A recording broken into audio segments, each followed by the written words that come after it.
nama saya Rendrian, saya mahasiswa UNIMED jurusan Ilmu Komputer. Di sini saya ingin menanyakan beberapa pertanyaan kepada kakak terkait perihal dan strategi kakak dalam merawat anak. Sebelumnya perkenalkan nama kakak dan pekerjaan kakak sehari-hari dan apa kerja kamu. Nama saya Putri, kegiatan sehari-hari saya bekerja, umur saya 32 tahun. Oke. Di sini saya langsung ingin menanyakan pertanyaan pertama kepada kakak. Yang pertama saya ingin menanyakan bagaimana kakak mengetahui dan menangani perubahan yang terjadi pada anak kakak seperti suka menangis dan secara berlebihan. Biasanya kalau dia itu nangis atau tantrum, yang kita lakukan sebagai orang tua adalah kita biarkan aja dia dulu. Kita biarkan, kita coba pelan-pelan ketahui sebenarnya mau dia apa, kita coba rayu, kita tanya dia maunya seperti apa. Kalau memang dia juga nggak bisa mengungkapkan perasaan dia mau bagaimana, ya udah kita biarkan aja dia nangis, itu seperti itu. Untuk pertanyaan selanjutnya, bagaimana strategi kakak yang kakak terapkan untuk memastikan anak mendapatkan makanan yang bergizi secara konsisten setiap hari? Biasanya untuk kita tahu gizi yang kita makanan yang kita berikan ke anak itu, saya search dulu di Google manfaat makanan yang diberikan itu apa, gizinya yang terkandung itu apa, dan biasanya juga cari menu-menu untuk makanan anak itu suka scroll dari TikTok sih. Selanjutnya, apakah kakak memiliki pola tips tidur yang cukup untuk anak kakak? Oh, biasanya kalau pola tidur itu dari bayi itu udah saya biasakan kalau memang udah jadwalnya tidur, misalnya jam 9 itu udah wajib mati lampu, diganti dengan lampu tidur, dan langsung kita buat susunya. Otomatis nanti dia kalau setelah minum susu langsung tidur sendiri. Nah, bagaimana cara kakak menangani situasi ketika anak kakak memiliki kesulitan pola tidur yang tidak teratur?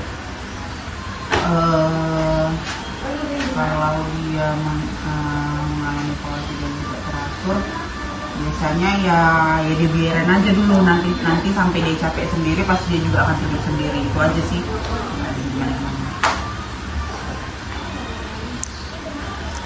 Selanjutnya, bagaimana cara kakak memastikan bahwa makanan yang disajikan kepada anak kakak tidak hanya bergizi, namun juga dapat menarik perhatiannya sehingga dia mau makannya? Biasanya itu misalnya seperti tadi kita tengok contoh olahan makanan terbaik di TikTok. Biasanya kita buat olahan nggak hanya kentang gitu kan, biasanya kentang direbus, nanti dibulat-bulatin, dicampur dengan keju atau apa, yang kita buat semenarik mungkin lah agar dia mau makannya. Itu aja sih. Apakah makanan yang bergizi itu berpengaruh kepada tubuh anak seperti bertambahnya berat badan atau bertambah aktif? Oh, sangat-sangat berpengaruh sih, apalagi kalau biasanya dia dulu sewaktu MPASI itu sering saya kasih kayak ikan salmon, gitu, kacang merah, itu sangat membantu untuk tumbuh kembang anak kan, untuk otaknya lah terutama gitu kan. Makanya ya saya juga percaya untuk selama masa MPASI itu nggak asal-asalan ngasih makan untuk anak gitu.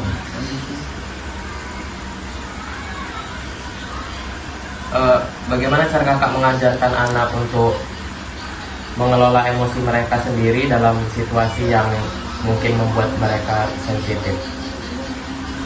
Biasanya seperti tantrum itu tadi, ya udah kita biarin aja gitu, namanya juga anak-anak kan, ya kita biarin aja dia itu mau gimana, nggak ada yang diatur-atur gimana kali sih.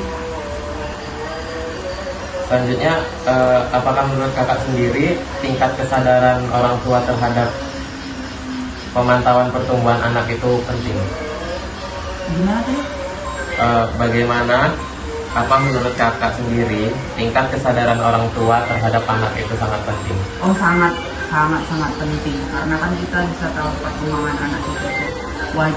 Misalnya tumbuh kembangnya itu tingginya itu udah sesuai nggak dengan umur dia yang sekarang, berat badannya itu udah sesuai tidak dengan umur dia yang sekarang.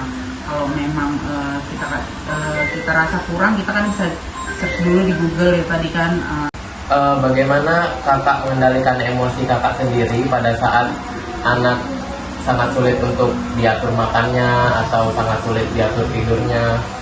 Biasanya kalau saya sebagai orang tua mengendalikan emosi sendiri, lebih yang banyak sabar aja sama banyak-banyak istighfar. Karena kalau dia tantrum, kita juga ikut tantrum, nanti bisa kacau.